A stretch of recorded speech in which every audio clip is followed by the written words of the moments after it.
Welcome to Secrets True Crime, the Eric Cates and Gypsy story. I am your host, Amber Sitton. What is done in darkness will eventually come to light.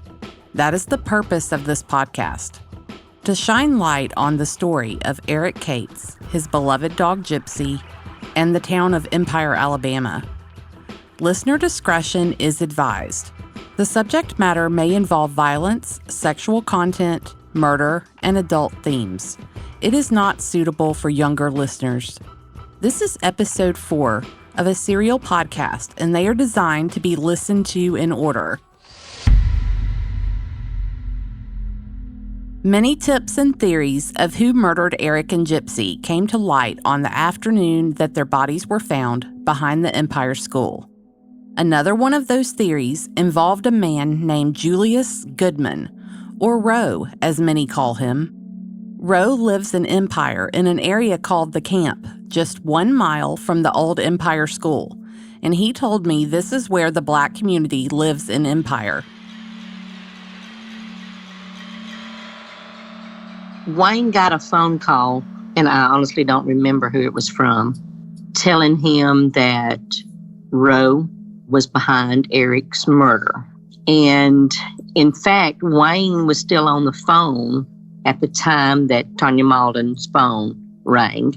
She answered it, and she walks over to me and says, "Toby, this is Roe, and he wants to talk to you." And so I go out on the porch. I can hear Wayne talking, and I know that he has, he asked the person that he was talking to, "How do you know Roe did this?" And so I think that whoever he's talking to is telling him that Roe was behind it. So I take the phone call and I go outside because there's a lot of people, inside the house. And Tanya follows me out, and Chris comes out not long after I start the conversation. Roe is very upset. He is telling me, he's getting people to tell him that they're blaming him for Eric's murder, and that he assures me that he had nothing to do with Eric's murder, and he would help me any way he could. What little I knew of Roe at the time, I knew that pretty much anything that happens in Empire, Roe would know about it. And Eric, I knew, liked Roe. He had bought a mobile home from him, and I didn't know of any reason at that point why Roe would kill Eric and Gypsy. And so he kept on saying he had nothing to do with it. He was crying. I could tell by the way he was talking that he was crying. And my conversation with him went, "Well, Roe, I know that anything that happens in Empire, you should know. I also know that if someone burned a body in your backyard, that should be a message to you too." I said, "What is going on that they would try to be blaming it on you?" And pretty much left the conversation that if he heard anything, that he would get back with me. He was very adamant that he did not have anything to do with Eric's murder, and he wanted me and Wayne to know about it, that he didn't know why people in Empire was trying to blame him. That was my first talk with Roe about this. How did you feel after you spoke with him? Did you feel like he was being honest, or did you just not know? I really felt like Roe was being honest. You could almost hear the fear in his voice. I think, number one, he was upset about Eric and Gypsy's death. And then also the fear of someone trying to blame him and the repercussions that he knew would happen if people believed what was being told.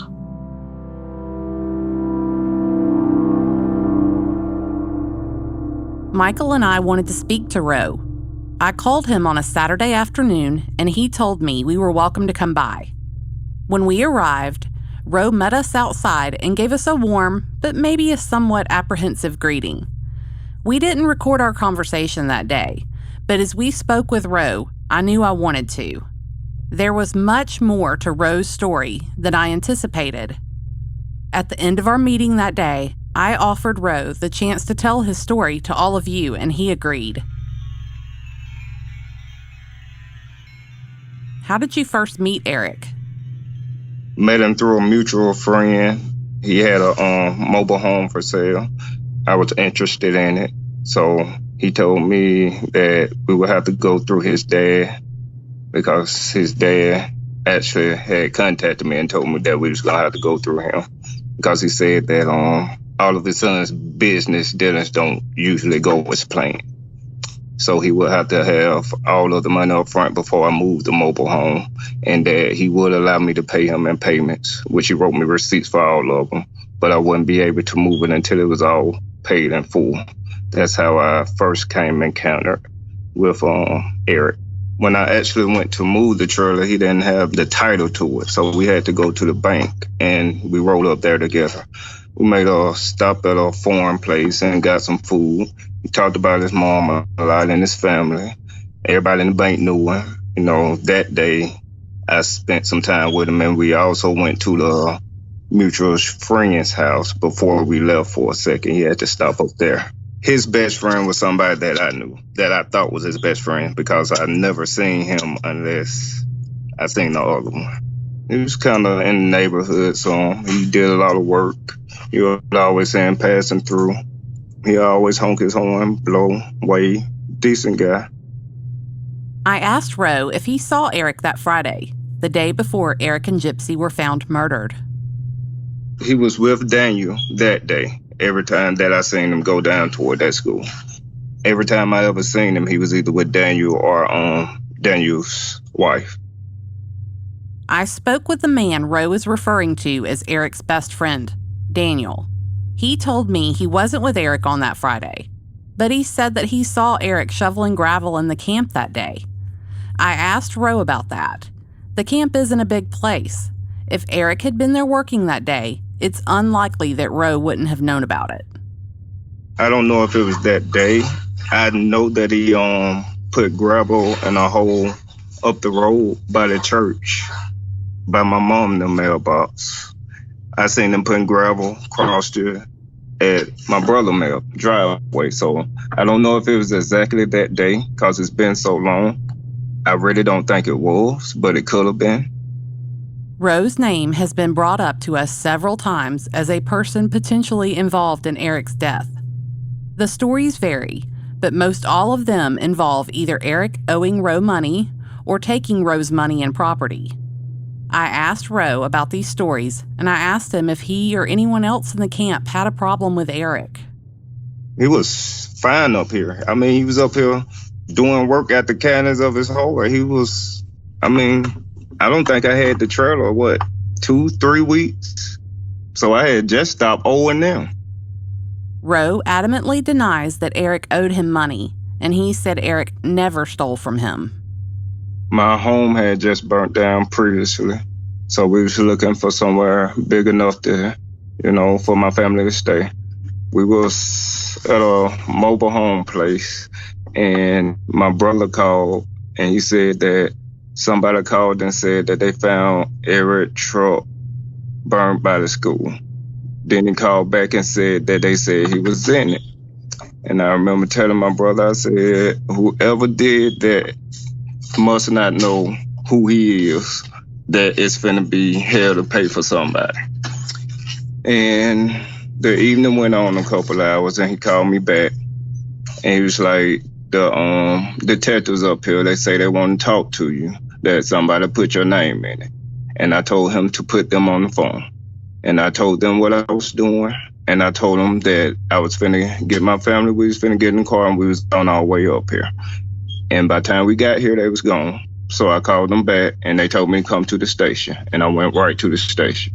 Basically, they asked me if I knew him, how, and something. I believe they asked me about him owing me some money or something. I showed them the paperwork of me owing him and paying him. And that was actually the second time that I brought it. But I asked them then because I was already getting calls of people saying that there was threats being made and my name being in and stuff. And I asked them to give me a lie detector test and whatever they had to do so they can get on the right path, because I have no knowledge of anything that happened to a young man. I asked Roe who questioned him that afternoon at the Walker County Sheriff's Office. He told me it was Darren Bridges, Sheriff Underwood, and a third person he couldn't remember. I asked him if the third person could have been Chuck Tidwell. I believe that's exactly who it was. Roe told me he requested to be given a lie detector test numerous times, but they never did. And I asked on every occasion that they called me back in. And I also asked Mr. Gentry, I think his name is, in Coleman. He contacted me once. I also asked him to give me one, but I never, ever heard back from him either. How many times did they ask you to come in for questioning? I want to say 3. They sit outside my house. They was kind of everywhere that I went. If I went to get dog food for the dog, I would see them. It was kind of like I was really being looked at. I felt like they was. How long did they sit outside your house and follow you places? It was months. I'm not sure that it ever really stopped. As Toby and Roe have both described to you, the rumors of Roe's involvement in Eric's death began the day Eric and Gypsy were found, and so did the threats against Roe. Unfortunately, someone actually followed through with these threats. One of Roe's brothers lived in the camp too, and he lived across the road from Roe. Someone drove by and shot up Roe's brother's home. He can't remember exactly when it happened, but Toby seems pretty certain that it happened within a day or two of Eric and Gypsy being found. It was soon after Eric Cates was found by the school. 2 weeks at the most, probably less than that. I wasn't here. I was with my mom. There was a lot going on. I just needed a break, really. And as soon as we got where we was going, my phone rang. And they told me that they had shot up my brother's house. And I called my fiance and I told her to get out the house. Basically, I let my mom know, and she almost lost it. And we came on back home. When I got home, my brother, he was there, my oldest brother. And my other brother had told me that he was on the couch and had just got up and got something to drink. And when they started shooting, one of the bullets actually went in the couch because, like I said, they only shot in rooms that the lights was on. And he was scared. They scared him. That's where he was staying at the time. And he left that night. And he didn't come back. Where were your fiance and your children? The lights just happened to be off. She happened to have just got in and was sitting in her car and noticed the car going up and down the road, slowing down by the house.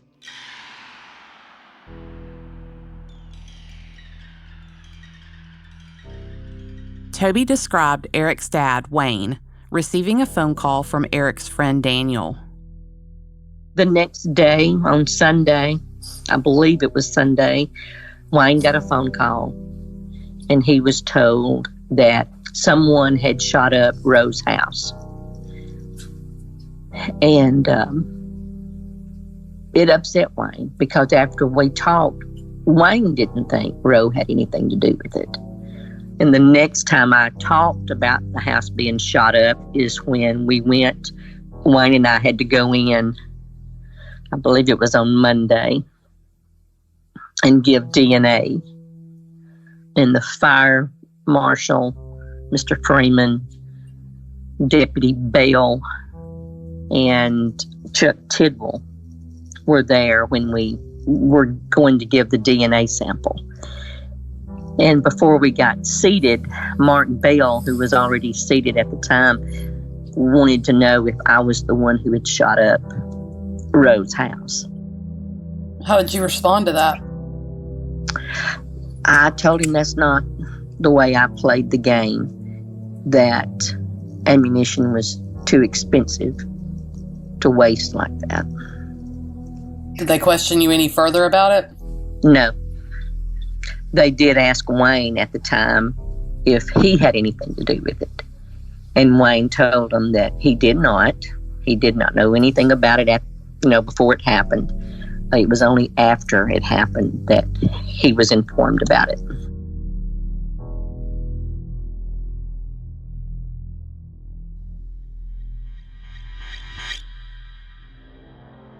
When was the last time you spoke to one of the investigators about any of this? It's been a long time.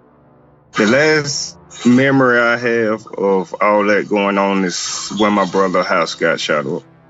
And they was all at the store. And my brother asked them had they had any leads or whatever. And Mr. Tidwell told him that his house got shot up because I got into it with some guys in Birmingham. And I went up there and he wasn't there. And I ended up calling him and we had a couple words backwards and forth. Because everything he was doing was just basically saying stuff that I felt was slandering our name, and none of it was true. And I felt like they had the tools to find out the truth, but they wasn't using them or trying to. He was putting us in jeopardy when it was kind of all on them. And I told them that they need to do their job. And he got upset and said that they was doing their job, and I told him, no, you're not. For one, I done asked you for a lie detector test 3-4 times. You haven't done it. For two, I done told you that we've been getting threats. You told us that ain't nobody around here got that kind of money. But my brother's house done got shot up, and they would have shot up mine if I would have been at home. Because they only shot in rooms that lights was on there. They rode this road for 20 minutes, waiting on the light to come on in this house. Our families was in these houses. You've been up here since this incident happened. 5 cars on one end, 5 on the other. But you missed this car driving for 20 minutes and you leave at the exact time that they shoot up the house? But it's still on me? No. I don't have a problem with nobody and I don't cause a problem with anybody. I treat people how I want to be treated and I never did anybody wrong. It's not in my family history, it's just false. And I felt like they wasn't doing their job, and I told them. It's not who you want it to be. It's who it is. And when you see that the path you're going up is wrong, you need to fix it. And that's how I felt about it. Did the Walker County Sheriff's Office investigate who was responsible for this drive-by shooting? They say they did, but I don't believe so. I don't think it's that hard to find out. And I know it wasn't nobody from Birmingham like Chuck Tidwell said.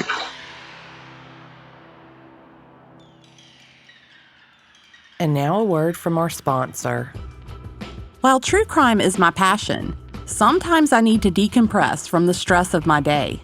That's how I found my favorite game. Best Fiends is a unique and exciting puzzle experience unlike other puzzle games out there.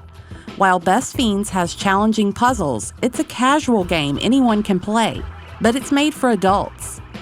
Best Fiends updates the game monthly with new levels and events so it never gets old. I've been playing for 5 years now. I'm on level 672 and have collected 28 of the cutest characters you've ever seen that I strategically use to help solve puzzles. And the best part? You don't need internet to play. Engage your brain with fun puzzles and collect tons of cute characters. Trust me, with over 100 million downloads, this 5-star rated mobile puzzle game is a must-play. Download Best Fiends free on the Apple App Store or Google Play. That's friends without the R, Best Fiends. Okay, back to the episode.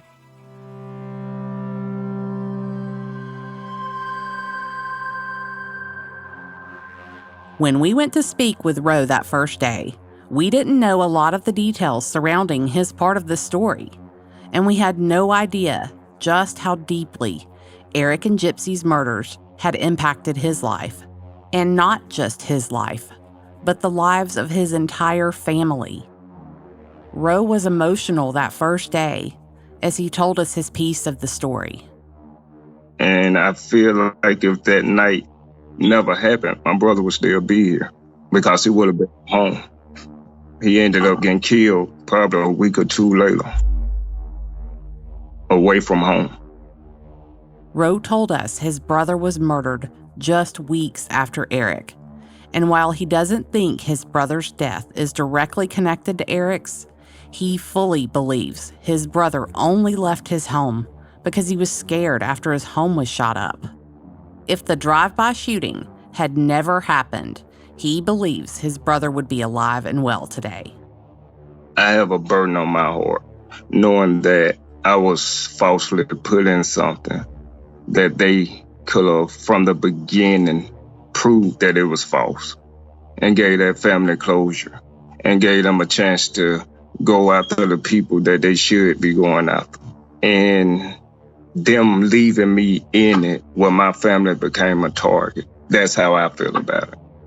It was Roe's brother's birthday on that day we visited his home. We could see the pain in his eyes as he spoke of his brother and the events that occurred after Eric and Gypsy's murder.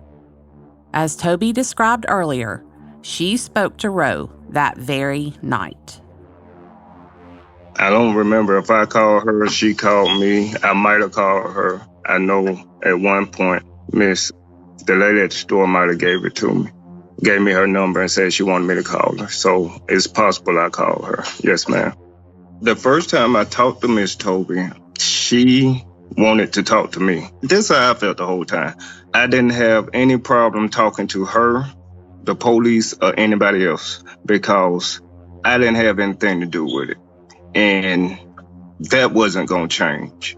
So I wanted them to be able to do whatever it was that they needed to do to get to the bottom of what they was trying to figure out.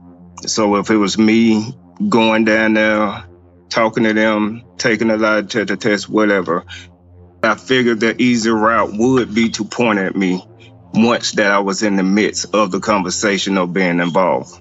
That's always an easy target. Point at the Black community, which is fine, but we ain't got nothing to do with this. If you look at the history of everything that go on around here, we don't have nothing to do with it. It's easy to point the finger. I have lost too much involving something that I had nothing to do with, and it's unfair. I refuse to lose anything else between this. I mean, I grew up here. I've been here my whole life. I thought I wanted to raise my kids here, but this done changed everything. To me, it's always been should have been an easy case. And like I told them from the beginning, if people come to a murder scene in a group and everybody got the same story and you see that story is a lie, you got to ask yourself, why did everybody show up here with the same lie? Because from my understanding, everybody that was there that pointed them this way was at the barbecue that he was supposed to been at that night, where the real altercation happened at. Where was the barbecue that night? They say past this store. I don't know. It's between Sips and Empire. I want to say they say it was Empire, but like I said before, Empire is obviously way bigger than I ever thought it was. It was some kind of party of some sort.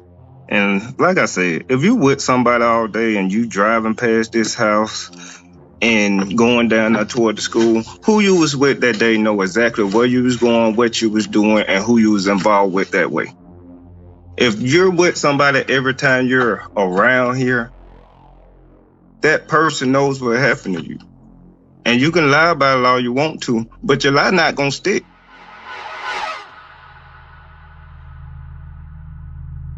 Roe and I spoke about specific names that have come up. There are a bunch of names. Some of these names you are going to hear in future episodes. All of them. From what I understand, it was all there. And from what I understand, those are the same people that showed up down there before they got him out and put my name in it. And I will always believe whoever put my name in it got something to do with it. It's no reason for you to show up at a murder scene, homicide scene, whatever kind of scene it is, involuntary false information. There's no reason for it. Well, I'll say this also. In a place like this, everything gets out eventually. And if it doesn't, that means it was only one or two people, or it was a family. Because how's that reward was, and people actually knowing him and knowing he wasn't a bad guy, somebody would have told the truth. Got to be family. If it happened around here, it was definitely family because it happened in the same place. I know not to go that way. Now, a lot of them names I didn't hear or know of until after everything was said and done. Then I started learning this person and that person and this person. It's like they got their own section and it's theirs. Nobody, I mean, it's a dead end. Why would anybody go around there?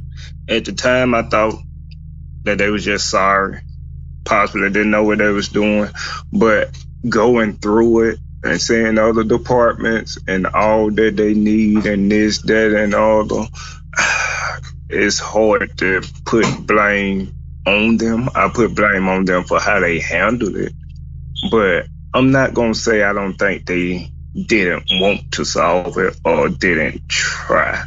I don't know enough to say that, but I think they went about it completely wrong. I think they tried to show a force against people who wasn't willing to help in the way they could. Because the majority of people around here are actually great people, and nobody wants to see somebody life get took, especially for no reason. So I feel like they could have talked to people like humans, treat them like humans, and just kill them with kindness. Just do your job. We understand you gotta do your job, but it's a way to do it. Roe mentioned a barbecue that was rumored to have been near Gypsy the night that Eric and Gypsy were found. It's not the first time this barbecue has been mentioned. As a matter of fact, tips came in about this too on the same day that Eric and Gypsy were found.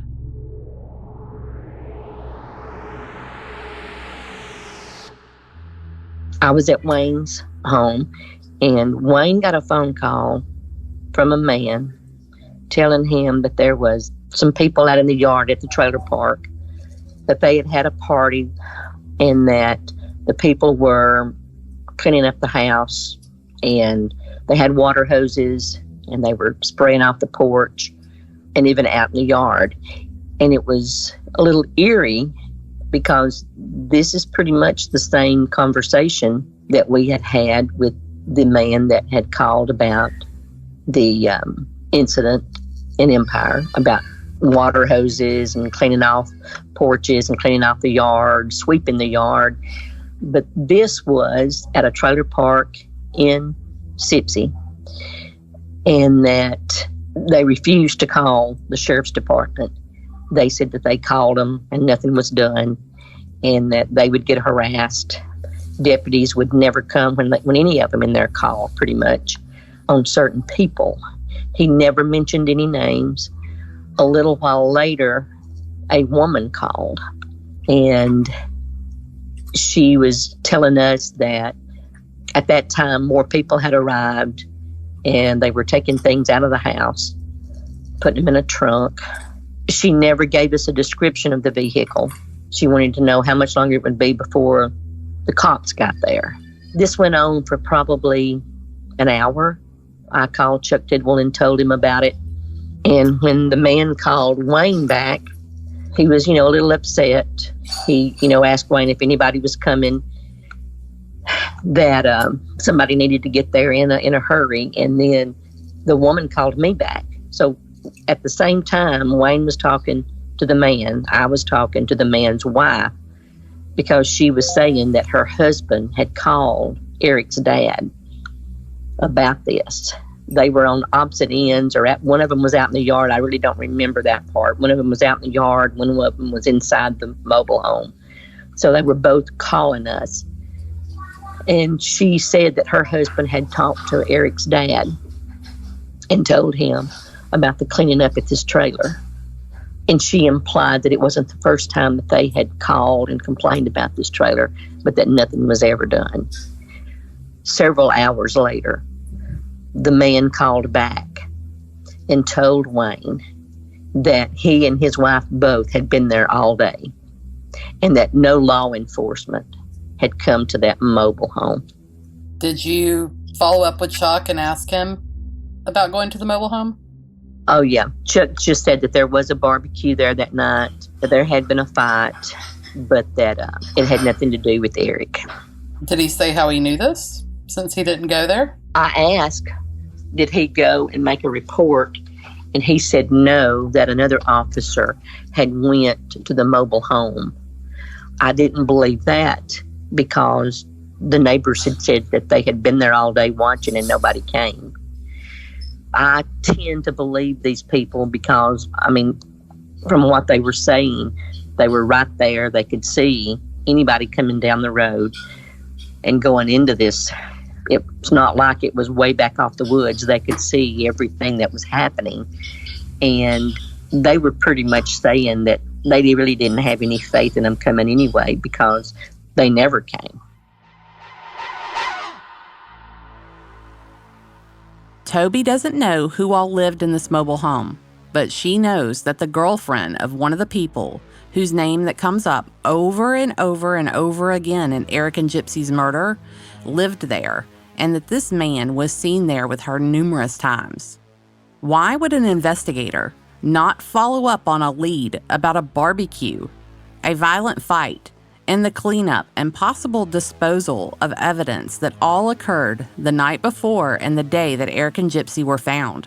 It seems even more curious when you compare it to how much scrutiny the investigators put Roe under, yet they weren't even willing to administer the lie detector test that Roe practically begged for. These lie detector tests were administered to many other persons of interest in the case. It appears that certain leads were completely disregarded, while others resulted in dark clouds of suspicion hanging over the heads of others, and no one ever made the effort to eliminate any of these leads. A seasoned investigator with the Walker County Sheriff's Office, Mike Cole, spoke on this topic to me, although the subject matter was not related to Eric's case. I'm paraphrasing a bit here, but he told me that an investigator's job is to work the leads and evidence and rule out suspects and theories until you are left with the one or ones responsible. If Roe was ever ruled out, he nor anyone else in the general public was told. Roe was a ready and cooperative subject. There is no excuse for not doing what was needed to rule him out, so that the investigation could have focused on more promising suspects, especially when he and his family were facing very real threats. We want to offer a special thanks to Julius Roe Goodman for being open and willing to tell us his story. It wasn't easy for him to do so, and he could have chosen the path that others with rumored involvement have taken, but he didn't. What did lead to Eric and Gypsy's murder? Was Eric set up? Did a woman, or possibly even multiple women, play a part in their deaths? Could Eric's good heart have been exploited and used to lure him to his death? Join us next time as we explore the other things going on in Eric's life.